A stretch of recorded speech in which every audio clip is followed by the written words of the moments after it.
It is my pleasure to introduce you to the speaker today. I'm delighted to be joined by Dr. Himani Tandon. Himani is a senior scientist in the research division at Optimisation Limited. She holds a PhD in computational structural biology and bioinformatics from the Indian Institute of Science, Bangalore, and completed her postdoctoral research at the MRC Laboratory of Molecular Biology in Cambridge, UK. Her work focuses on applying both 3D structure-based and ligand-based design strategies for lead discovery and optimization. She also applies AI and machine learning techniques to model the properties of potential drug candidates, including both small molecules and peptides. So, Himani, are you ready to get started?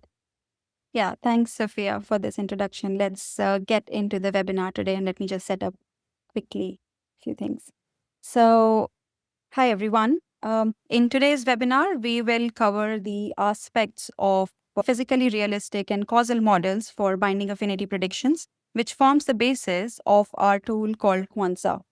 So, QuanSA stands for quantitative surface field analysis. It is our ligand-based affinity prediction method from our bioinformatics platform. So today's webinar is roughly divided into 3 sections, where I'm going to cover first the theory and methodology behind QuanSA. Then I would talk about its rigorous benchmarking and how it is synergistic with more computationally expensive free energy methods. Then towards the end, I will quickly take you through the application of QuanSA in one of the real-world application scenario where the QuanSA modeling was used in an active learning setup to perform scaffold replacement from a macrocyclic natural product to a synthetic non-macrocyclic candidate. And as Sophia mentioned, at the end of it, I would be happy to take some questions. Right. Before we begin, as Sophia said, that we would like to conduct a small poll. So we would like to ask you, and please go ahead and choose the options about what's your biggest challenge when you predict binding affinities. Before diving into the methodology of QuanSA, I think it is really important to understand the challenges associated with binding affinity predictions and why affinity prediction basically requires causal models. So it is no surprise that traditional physics-based methods, they require high-quality target structure availability. And even if these structures are available, it becomes computationally very expensive to apply it on a large scale, especially within the timelines of a lead optimization project that you are working with. So the alternative is to leverage ligand-based methods to predict these binding affinities, and this could include either traditional QuasAR-based methods or more sophisticated machine learning-based approaches. However, the biggest challenge for such methods is that the things that we want to predict affinities for are in the future. And these new compounds generally do not come from the same statistical population as the molecules from which we induce these models. So this violates the central assumption of machine learning, which is predict on the things that come from the same population as things used to train them. And as we all understand that state-of-the-art AI approaches rely on the central ML assumption. Now, this, of course, could work when we are able to build models with a huge amount of data that effectively covers the variability associated with the ligand molecules. However, again, in a real drug discovery project, often we have the data that is very sparse. We might have hundreds of data points, but to add to the complexity, very often there are only few actives available at the beginning of a project. So traditionally, the structure-activity relationship models, they typically use features, or as we call as descriptors, that are 2D in nature. And they try to make correlative associations with these between these features and their corresponding activity.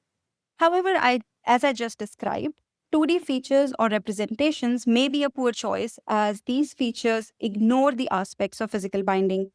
Hence, we strongly support that the fundamental structure of affinity prediction, this problem basically requires physics-driven domain knowledge that builds physically realistic causal models rather than purely correlative ones during QuasAR analysis. Well, in fact, one of the earliest efforts to incorporate 3D structural features comes from COMFA, which stands for Comparative Molecular Field Analysis, that was created way back in 1988 by Richard Kramer. In this method, the steric and electrostatic features for a set of aligned active molecules were used to learn the structure-activity relationship, which could then be extrapolated to compounds with unknown binding affinity. However, the method had limited applicability at the time, but since then, we have come a long way, and now we have better ways to represent our molecules, sample 3D conformations associated with them, align them correctly, and basically get better at predicting binding affinities. So, in this context, I am going to discuss now the theory and methodology behind our 3D QuasAR-based affinity prediction tool called QuanSA, and I will show you how it is a unique method which basically differs from all the other ligand-based tools that are available out there. And at this point, I would actually like to give a shout out to my colleagues AJ and Anne, who are the developers of QuanSA methodology, and they have spent nearly 3 decades to continuously develop and perfect QuanSA, which is a state-of-the-art 3D ligand-based method for binding affinity prediction. Now, as I mentioned, QuanSA is a result of 3 decades of conceptual, technical progress, and rigorous benchmarking. So I thought it would be nice to take you on a little tour of how QuanSA has evolved over the years. And whatever I'm going to discuss now has been published widely in the last 3 decades, and I would encourage you to go and take a look at these papers, which are listed here, and more of these papers that you can find online. So QuanSA's predecessors include QMod and Compass, which introduced the ideas that we see behind QuanSA today. So it started with Compass, which was introduced way back in 1994.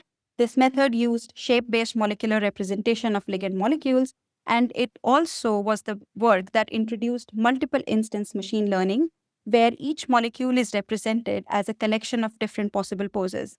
I'll come to the machine learning, multiple instance machine learning part a little later in my presentation today.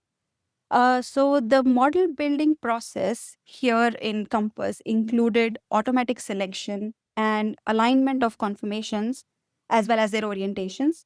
And this is a crucial task for the success of a 3D quasar method.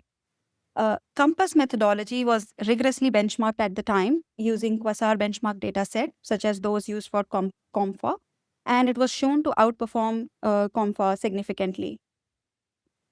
To overcome the limitations at the time for Compass, QMod, which is short for quantitative modeling, was introduced in 2009, and it replaced Compass's neural networks at the time with a physical binding pocket construction from small molecular probes, and it used this pocket to learn the activity associated with the molecules. Like Compass, QMod was also rigorously tested on latest benchmarks at the time, and it was shown to learn the non-additive structure activity changes really well. Then, with the advancement of conformer generation and similarity detection methods within biopharmics, it was now possible to generate high-quality, low-energy conformer pool as well as highly accurate multiple ligand structure alignments for the model to learn from. And taking all these together and building on the principles that were introduced in Compass and QMod, QuanSA was introduced in 2017. Uh, uh, it basically replaces the physical probes that were used in QMod with smooth functions that are placed at observer points around the virtual binding pocket. It is extremely fast method and it is very accurate. And over the next few slides, I'm going to discuss this QuanSA methodology in a bit more detail. So, as I mentioned earlier, QuanSA is a unique method.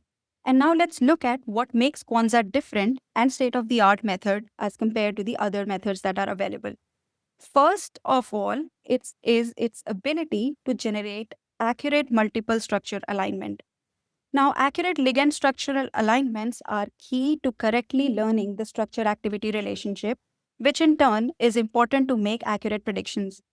So I think it is worth spending some time to understand how eSIM, our 3D similarity calculation method, which is also available within biopharmics, it forms the basis of successful QuanSA modeling.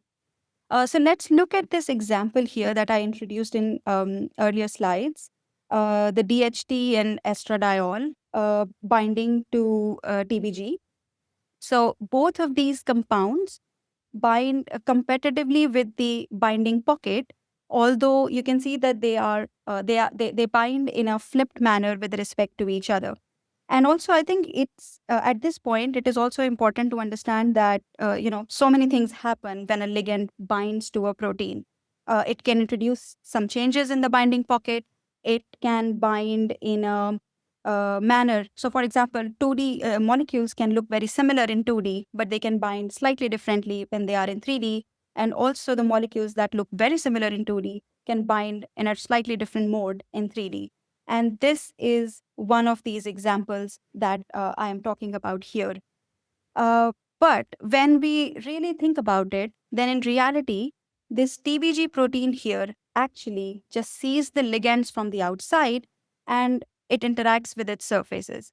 So until and unless their surfaces are congruent, proteins would not really worry if the molecule, although may be very similar in 2D, is flipped in the binding pocket in 3D.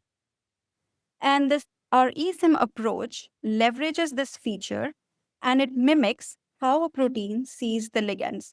So it also looks at the ligands from carefully placed observer points outside of these ligands. And from each observer points, the distance to the molecular surfaces, the distance and directionality of the hydrogen bond donors and acceptors, as well as electrostatic charge on the surface is calculated. These molecules are then aligned to match these surface features, and molecules with high similarity have lower differences, and vice versa. Molecules with low similarity will have higher differences. Uh, it's also worth mentioning that before aligning these structures, eSIM generates a low energy conformer pool for the molecules in question, and it optimizes the conformation that minimizes these differences. On the right side here is I'm showing the final alignment that is produced by eSIM for this DHT and estradiol, along with their matching acceptors, matching donor features, the surface shape, and coulombic features. So this shows that surfaces are congruent even when they don't appear that they should be. And eSIM in this case correctly anticipates and predicts the flips in the binding mode and hence is able to generate an accurate alignment. So with this background, I would like to say that QuanSA uses this eSIM methodology to construct an initial alignment of known active molecules. And while the structural information, for example, from protein ligand complexes, can be used to guide these alignments, it is not required at all. Another thing that QuanSA does differently, and it is a critical feature of QuanSA's success, is that it uses multiple instance machine learning that I discussed in earlier slides.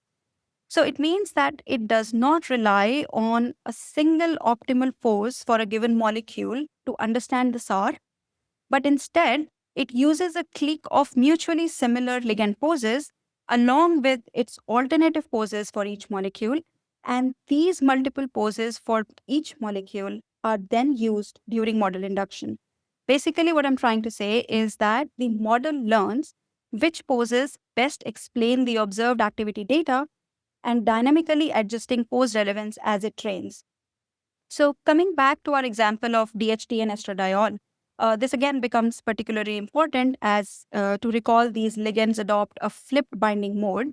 And because eSIM is able to correctly anticipate this and using this multiple instance machine learning, QuanSA is able to learn both the orientations during learning and then hence is able to generalize across different scaffolds and more accurately predict binding affinities. Uh, the shape of QuanSA's learned functions are shown here on the right, and these functions are responsive to molecular shape, hydrogen bond donors and acceptors, and their directionalities, of course, and the electrostatics of it. At every observer point, basically, these functions are parameterized based on the activity data, and it also inherently takes into consideration the ligand strain associated with it. If you would like to know more about the mathematical forms of these functions, I encourage you to read the publication that is mentioned on this slide. I'm sure you'll enjoy reading this paper because it's a really beautifully written paper. Now, at this point, let's look at the evolution of the pocket field that gets trained during training a bit more closely. Again, taking the DHT estradiol binding to TBG as an example. So, QuanSA's pocket field is basically iteratively refined during model building.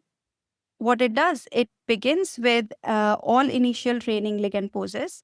And as the pocket field starts getting parameterized with the activity data, the ligand poses also get optimized, and QuanSA produces basically multiple models, each with slightly different final optimal ligand poses per training molecule, as shown here in the middle panel.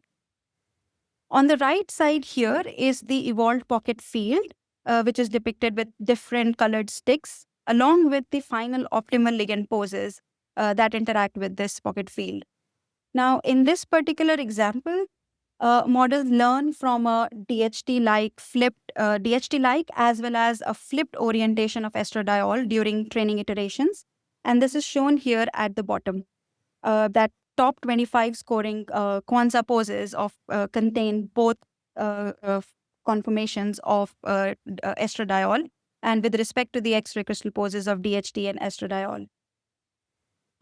Moving on to the colors that are shown in the figure, red sticks here show the receptor side acceptors. Blue sticks here show the receptor side hydrogen bond donors. Sticks that are half green and half red or blue here, they correspond to the magnitude of Coulombic parameters, and half green and half purple sticks show steric features of the receptor. And it turns out that this pocket field matches the binding pocket in the TBG protein, and hence a QuanSA pocket field acts like a protein binding pocket, which can then be used to score new molecules, as I'll explain in the next slide. Let's now put it all together that we have seen so far and look at what a typical QuanSA model induction process looks like. So QuanSA takes the SMILE strings or the 2D structures of the ligands and their corresponding activities as input, and it starts by generating 3D structures and low energy conformational ensemble for each training ligand. Then choosing, say, 5 most active training molecules that also has some diversity in their scaffolds, it first initiates a smaller clique of multiple structural alignment and then gradually adds rest of the training molecules to this alignment. And it learns about the binding pocket, which is guided by the activity values, using the multiple instance machine learning that I just discussed. The bottom figure here shows the surface envelope of the optimally bound poses of training molecules, along with the induced pocket field shown here in sticks. Now, just to recap, the pocket field in QuanSA is built from observer points. These are the positions that are placed in space around the ligand molecules. The response function at each observer point are tuned to recognize differences in the shape, hydrogen bond donors and acceptors, as well as the detailed electrostatics, all informed by the activity data. Together, these responses create a pocket field that behaves like a protein binding site, which evolves alongside the ligand poses during model training. This pocket is then used in the process similar to docking, and the new ligands can be scored.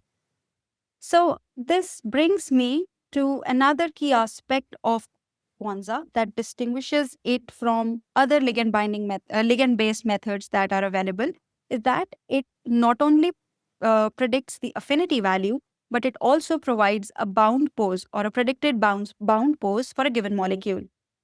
For example, shown here in cyan is a scaffold that is basically different from the training molecule shown in gray. And the also shown is the ability of QuanSA to actually predict well on new scaffolds. And this stems from the fact that it generates physically realistic causal models. Also seen here is the sticks here that depict the interactions of this molecule with the pocket field. And you can see that here in this case, the blue color, the cyan color that you see are the hydrophobic interactions that this ligand makes. Red color is the donor, and the blue color is the hydrogen bond acceptor. So overall, QuanSA methodology directly addresses key physical phenomena that are observed in protein-ligand interactions. And these include features such as molecules have internal energetics that govern the reasonable conformational space and ligand around it. And the ligand poses can change depending upon the structural changes in the ligand and the binding environment. Secondly, the optimal alignment of ligands depends on the structure and flexibility of the cognate binding site, and molecular activity may depend upon detailed shape complementarity between pocket and ligand. Further, protein ligand binding is influenced by directional hydrogen bonding, and then van der Waals forces, electrostatics, etc., all of which is captured in the QuanSA pocket field. Now, because the QuanSA pocket field is very physical in nature, it supports a wide domain of applicability, and hence it can be applied across scaffolds. So, as I mentioned before, QuanSA not only provides binding affinity, but also a predicted pose, as well as uh, uh, uh, which can basically help guide downstream design and optimization. So it's not really a black box. It basically you can visualize what a model has learned, and you can use it to guide your downstream design and optimization. Further, in order to choose the best model or predictions, QuanSA provides quality metrics that include confidence, how far the test molecule is from, say, combined set of training molecules, correlation statistics, and also error values. Now, these metrics can be combined meaningfully to define success criteria, and as I will discuss in the later part of my talk, it can be used to design active learning strategies using QuanSA. Now, in terms of its domain of applicability, few examples are shown here on the right for molecules against the benzodiazepine binding site of GABA receptor. Now, all the molecules, as you can see here, are predicted really well, and you can see the activities are high as compared to their experimental activities. But there are differences in terms of how well these molecules are represented within the training set. So leftmost molecule here is very well represented, as you can see from its alignment shown in cyan with the nearest neighbor in its training set. The middle molecule, although it is significantly different from any one training molecule in the set, it is still predicted well because you can see that it is making sensible interactions that within the pocket field.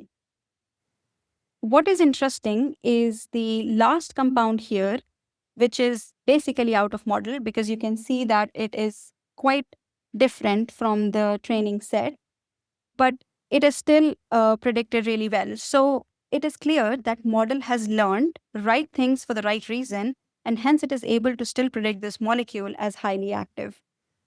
So this is about model building in QuanSA, but another characteristic of QuanSA is that it is really fast. Uh, a model usually just takes hours to build or refine. We can use protein structure information to guide the alignments of the ligands and during the model learning process. It can be applied with, as I said, no target information is needed, and it's purely could be done on a phenotypic data. In terms of predicting activities for new molecules, it can be typically run in seconds. And as I'll show later in the presentation, very large scale applications are also possible.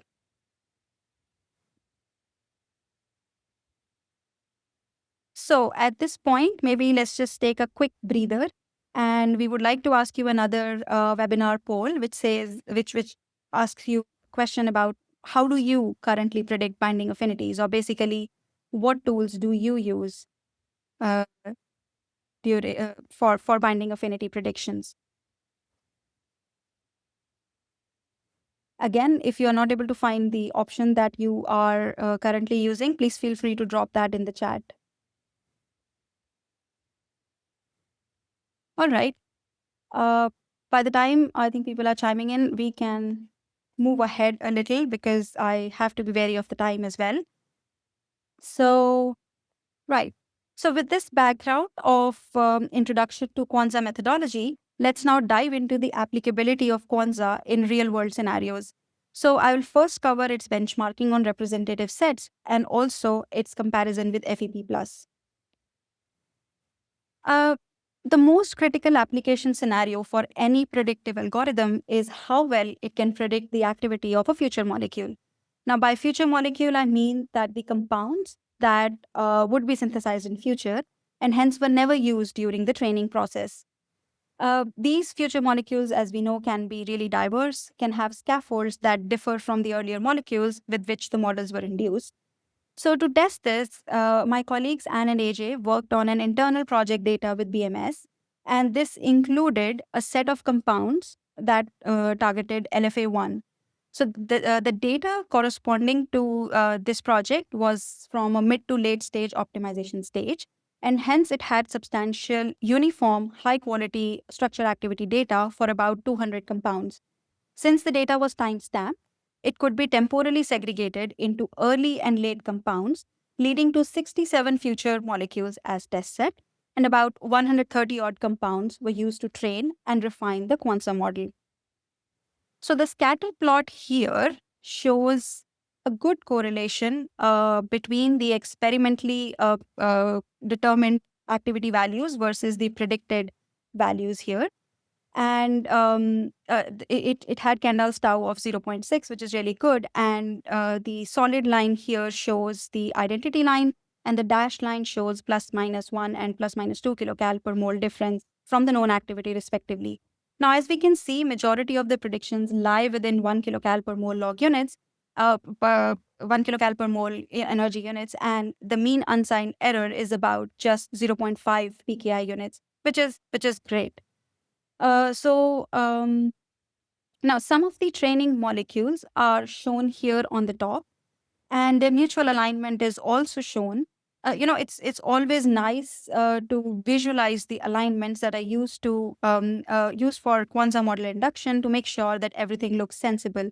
And in this case, the alignment shows nice superposition of the central core here, with variations seen at the top portions, which basically correspond to the changes introduced in these molecules in this series. On the bottom right here are shown predicted activities of the test compounds along with their experimental activities. On the bottom here, the compound 5 and 8 here are basically why I'm showing these is because these are significantly different from the training set that was used to induce this model. But you can see that QuanSA correctly predicted their activities. And compound 10 here is one of the most potent compound in this data set, which is also predicted correctly. The interaction sticks here also correlate well with what is known about these compounds, how they bind, and interactions here are driven mostly by a hydrophobic effect. So for this project, the performance of QuanSA was also compared with FEP+, but since only 17 out of the 67 test molecules were suitable for the FEP+ calculations in the context of this work, the performance was compared for these 17 molecules. As you can see, both FEP+ and QuanSA performed in a similar manner on this set, although we can argue that QuanSA performed slightly better with a mean unsigned error of 0.4 as compared to 0.5 of FEP+. However, what was exciting was that both approaches seem to be complementary to each other and they cancel each other's errors, such that a simple averaging to combine the two scores performed better than either alone. And you can see that mean unsigned error in this case was 0.25. If we visualize this on the scatter plot here, we can see that this particular thing where a hybrid of these two scores basically reduces the errors in the predictions. As an example, one of the compound 4 is shown here along with the predictions from QuanSA, FEP+, as well as a hybrid model. And QuanSA model here shows the interactions that this ligand makes with the pocket field. Now, the earlier example that I showed you was for a mid to late optimization project where substantial data is usually available. However, during early stages, we often may have only limited structure activity data. So, what can we do about it, and how can we build meaningful models using such data? So, to build accurate models from sparse data, one could basically build focus models using QuanSA. And I'm going to show you that these models perform as well as FEP plus, or sometimes even better than FEP plus. So to do this, two data sets that were used for FEP plus benchmarking in an earlier publications were utilized. These are called Schindler dataset, which contains diverse 8 targets, including CDK8, MET, SHP2, and the other is called Abel dataset, which basically contains base, CDK2, JNK1, and proteins like that. And this dataset also has 8 targets. Both of these sets were kinase heavy, and it is worth mentioning that Abel dataset had compounds that had smaller jumps in the series as compared to Schindler's dataset. And all of these targets had a handful of compound in the test set. So for FEP plus, for each target, the FEP plus was run using standard protocol, and about 10 to 40 molecules were predicted using the standard FEP protocol. And for QuanSA, this is what was done. So even though far more data was technically available at the time of publishing this work, a fair comparison would require QuanSA to use only the information that was known at the time these benchmark data sets were made available. So to this end, focused QuanSA models were generated using only the data that was available publicly before this benchmark's publication. So let me show you how it worked with SHP2 as an example. Here, so the FEP plus benchmark set for SHP2, it came from a patent in 2018, but the inhibitors were disclosed in 2016, and many ligand structures became subsequently available. So here, first the PDB structures known until 2018 that included or were related to this FEP plus reference ligand here, shown in green, they were collected. And these were shortlisted based on their similarity to this reference structure. And eSIM was used to filter compounds that were most structurally similar, shown here at the bottom. So this formed one set of compounds. Similarly, Campbell database was also searched for the ligands with known activity against SHP2, and many possible ligands were identified at the time. However, these were also filtered further using the eSIM similarity metric to generate a final focused training ligand set that were used for QuanSA model induction. Now, why this thing was done is because it ensures that the model learned from molecules that were truly relevant to the chemistry and binding environment of the benchmark series, and it doesn't dilute the signal coming from those if we include all the compounds that are available in Campbell. So this process was basically repeated for all the other 15 targets in the data set, and it allowed QuanSA to learn effective models using small but focused training sets. And these training sets were typically fewer than 60 compounds. And these models were then used to predict the FEP plus benchmark set as the blind set. So here I am showing the performance of FEP plus, QuanSA, and a hybrid model for one representative example, that is SHP2. Now, if we look at the scatter plot of experimental versus predicted activities on the left here, we can see that both individual methods made good predictions. And mean unsigned error was 0.6. But of course, each had different and uncorrelated errors. And in this graph as well, the dashed line shows the values within 1 and 2 kilocal per mole. However, you can see that a hybrid prediction in this case as well, which is just to remind you that it's a simple average of both the scores, it often corrected these errors, giving predictions closer to the experimental values.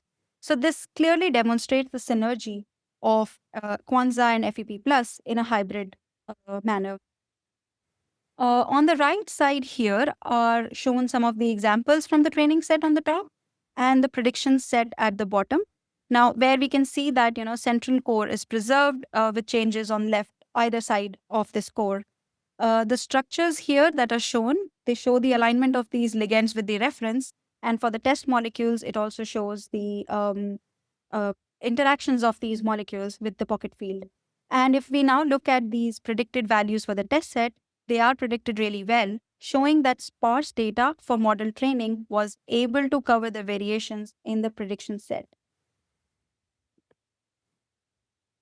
So if we now look at the overall prediction accuracy for each method, first on the able set, uh, we see that on the left from the scatter plots of predicted versus experimental values, these results basically mirror what we just saw for SHP2. Overall, both FEP Plus and QuanSA have similar performance. However, their errors are found to be uncorrelated, and hence a hybrid model, it cancels out each other's errors and it consistently predicts more compounds within, say, 1 kilocal per mole and significantly reduces the number of large errors as compared to FEP Plus or QuanSA alone. In the middle here, the cumulative histograms show percentage of predictions within a given error threshold. And we can see here that only 10% of the hybrid predictions have an error greater than 1 log unit versus 20% for QuanSA. And for FEP plus, this number is even higher. It's 30%. And on the right side here, I'm showing how the hybrid model greatly reduces both over and under predictions as compared to FEP plus and QuanSA. Although again, we can argue that QuanSA for this data set have lesser errors as compared to FEP plus. If we now look at the Schindler's data set, we can see similar results were obtained here as well, where overall both FEP plus and QuanSA have similar performance. However, a hybrid model consistently predicts better than either alone. From the cumulative histograms here, we can see that 60% of the FEP plus predictions are within 1 log unit. This number is about 70% for QuanSA, and for a hybrid model, it pushes it up to 80% as well, and also cuts down errors greater than 1.5 log units. Here as well on the right, we can see that a hybrid model greatly reduces both over predictions and under predictions compared to FEP plus and QuanSA. All right. Let's now shift our focus from benchmarking to basically screening and extrapolation capabilities of QuanSA models. In this slide, I demonstrate how QuanSA models can identify novel active compounds that are beyond their training dataset, and how QuanSA pocket fields can be easily used to screen large library of compounds.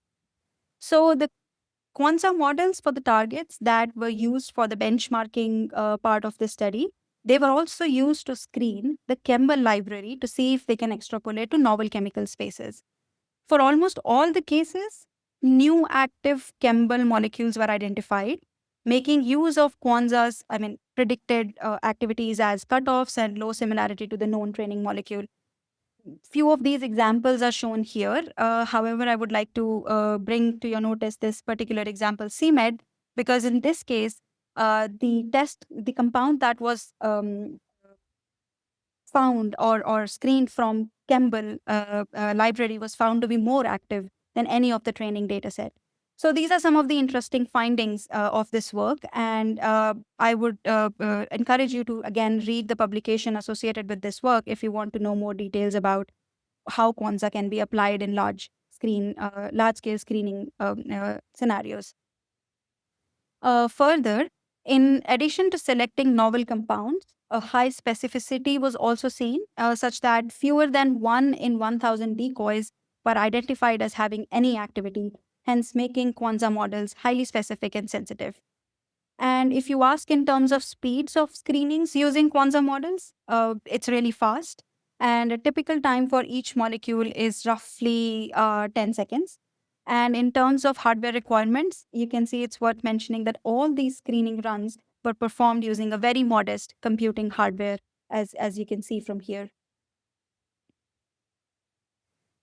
So to summarize this part of my presentation, I would like to say that QuanSA and FEP Plus, they deliver comparable accuracy, but from fundamentally different perspectives. QuanSA being ligand centric and FEP plus being protein centric. Their prediction errors are largely uncorrelated, which makes them synergistic when they are combined together. So QuanSA also scales easily to large virtual libraries, as I just showed, and it offers high sensitivity and specificity for screening as well.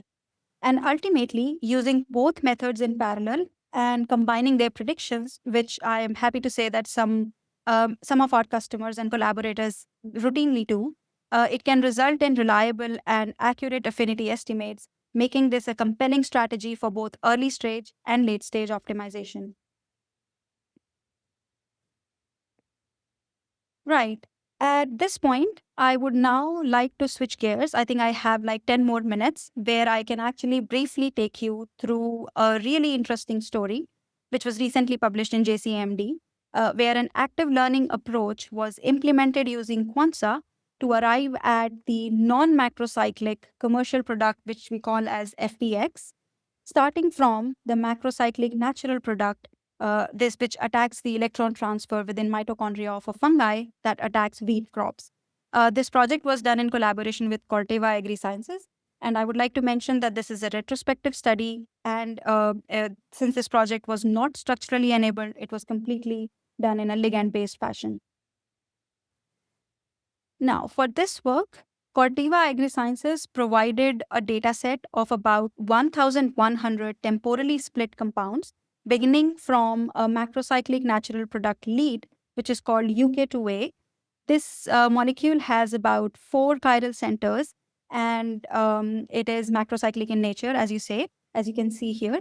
And the goal was to end up with a broad spectrum crop antifungal called FPX, which is synthetic, non-macrocyclic, and has only 2 chiral centers. The main challenge with this macrocyclic compound is the synthesis of this, because I think it required a large amount of biological assay to produce decent quantities of this compound. So I think it's, again, before moving ahead, it's worth mentioning that scaffold replacement as part of an optimization process is a complex challenge. But as I'll show now, that an active learning approach using QuanSA modeling could broaden its domain of applicability and efficiently guided candidate selection to this desired commercial product after modern refinement using just 100 synthetic analogs. So the workflow for this project was as follows. As I mentioned earlier, no target structures were available for this project, and it was completely performed in a ligand guided way. So the idea was to first train an initial QuanSA model using the earliest 100 UK2A analogs. In this case, it was encouraging to see that there was diverse activity range available for the molecules, which is basically good for QuanSA model learning. And then a ligand-based binding site hypothesis was generated by QuanSA using based on the ligand structures and their corresponding activity data. This resulting QuanSA model was then used to test the remaining future 1,000 molecules. Now, after the first round of predictions, the model was iteratively refined by adding 10 molecules that were predicted to be most active and 10 molecules that were predicted to be most informative at each iteration. So here I am showing some of the examples of the future molecules that were predicted to be most active in each round. On the right here, I'm showing examples from each round of the molecules that were predicted to be most informative. And also on the left are the molecules that were predicted to be most active. Now, in this case, the molecules that were predicted to be most active are still macrocycles, because model has learned those features effectively. And the ones that are predicted to be most informative have started to be or are already non-macrocyclic molecules. Now, this shows that the model has not yet learned the properties associated with non-macrocyclic molecules, and hence these molecules would be a good starting point to start refining our models in the next iterations. So in the next round of model refinement and testing, again, we still have macrocyclic compounds that are predicted to be most active, although you can appreciate that their scaffolds slightly differs from the starting UK2A compound, which is our lead compound. Here in this case, green is the training pose of UK2A, and salmon are those that are predicted to be most active. And you can see that the scaffold is slightly different than the lead compound.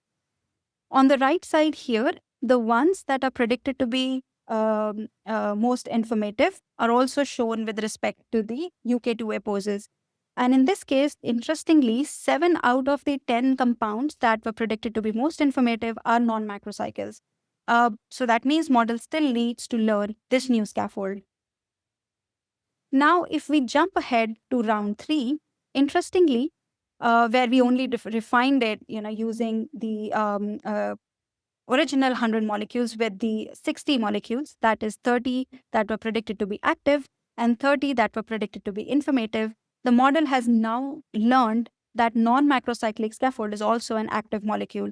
Although we still continue to have non-macrocycles in the most informative molecules, meaning there is still scope of refining the model. And by round 5, it was very encouraging to see that the chosen 7 out of 10 molecules that were predicted to be most active are non-macrocycles. And in fact, the desired FPX product was just chosen in this round itself.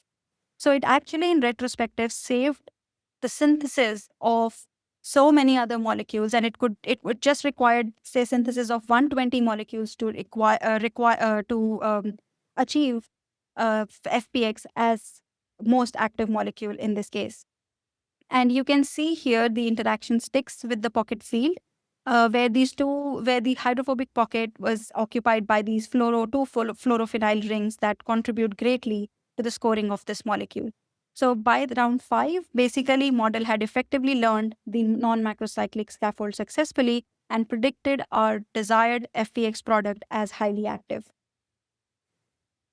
So basically, to summarize, the prediction of FPX improved with every round of refinement, as I show here in this table.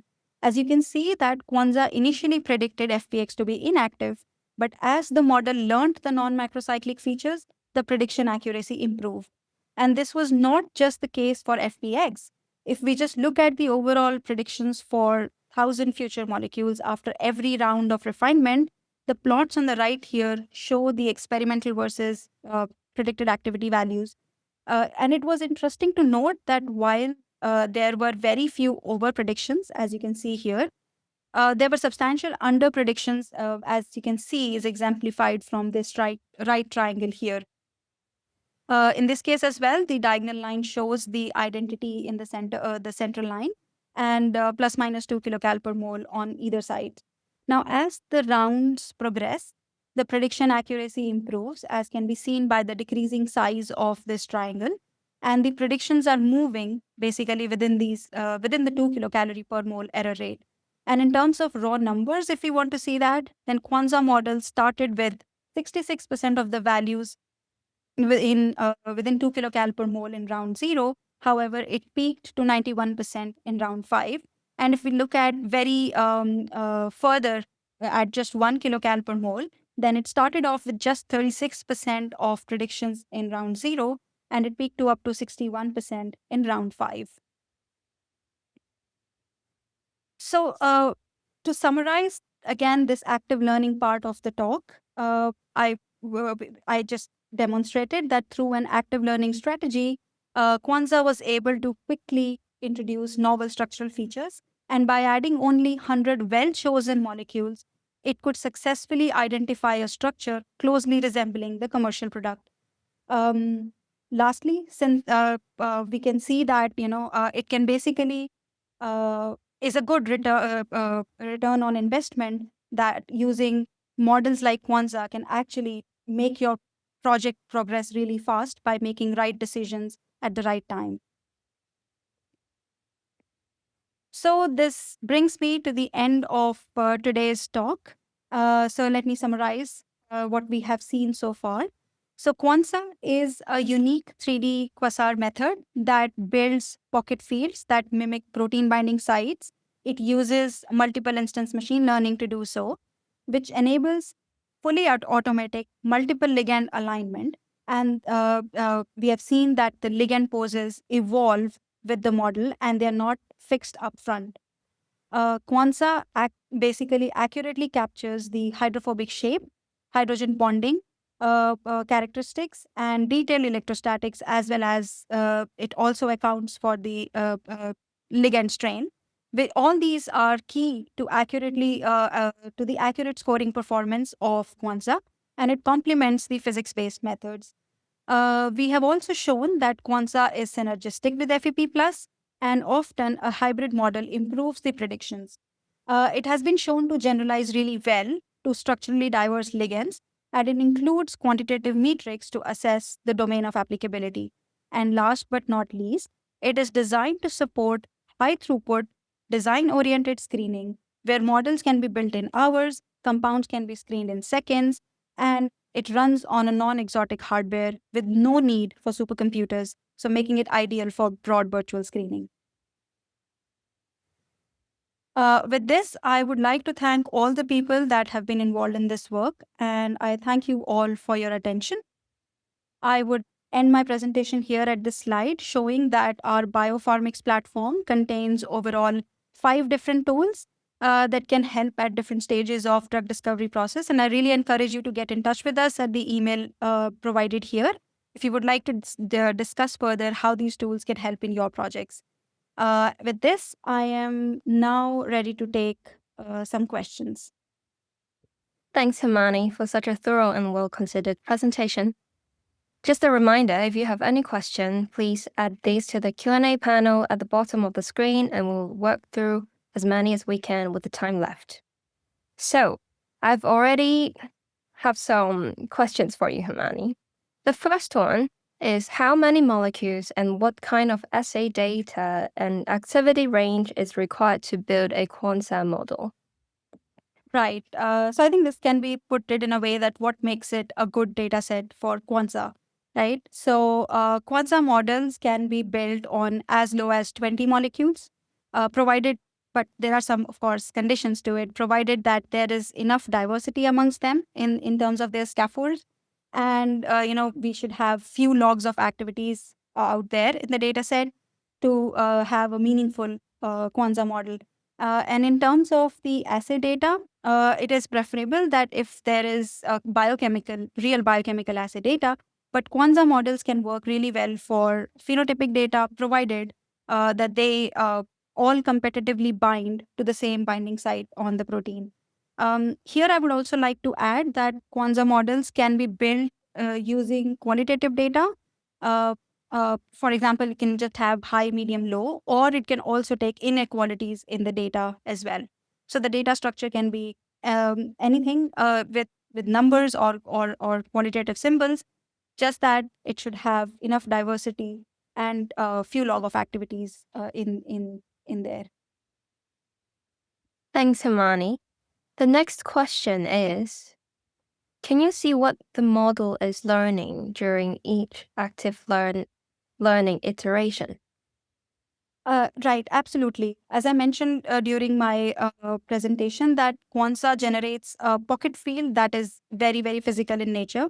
And in the examples that I have shown today, I showed that QuanSA does not just predict the affinities, but it also gives the bound poses and their interactions with the field. So you can actually visualize what the model has learned and if these interactions make sense with what is already known about your compounds.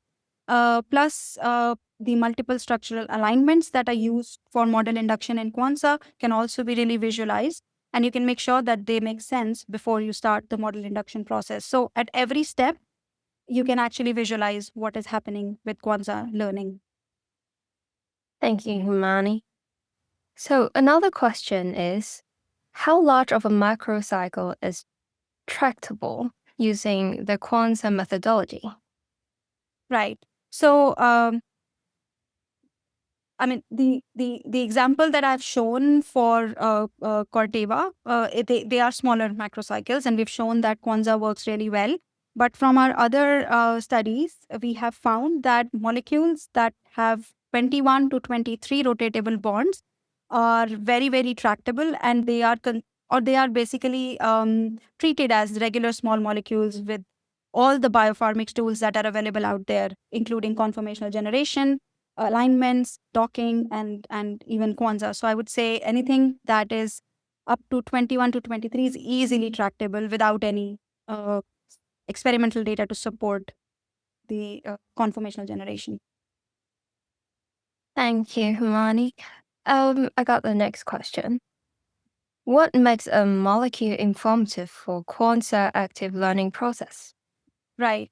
As I mentioned during my presentation again, QuanSA gives out or provides a lot of metrics that can be used to basically assess the success. Some of these metrics include confidence score or their or molecules or the test molecules similarity to the training set or how well it is covered by the union of the training set. So basically, these metrics can be combined in a meaningful way to define what makes it informative.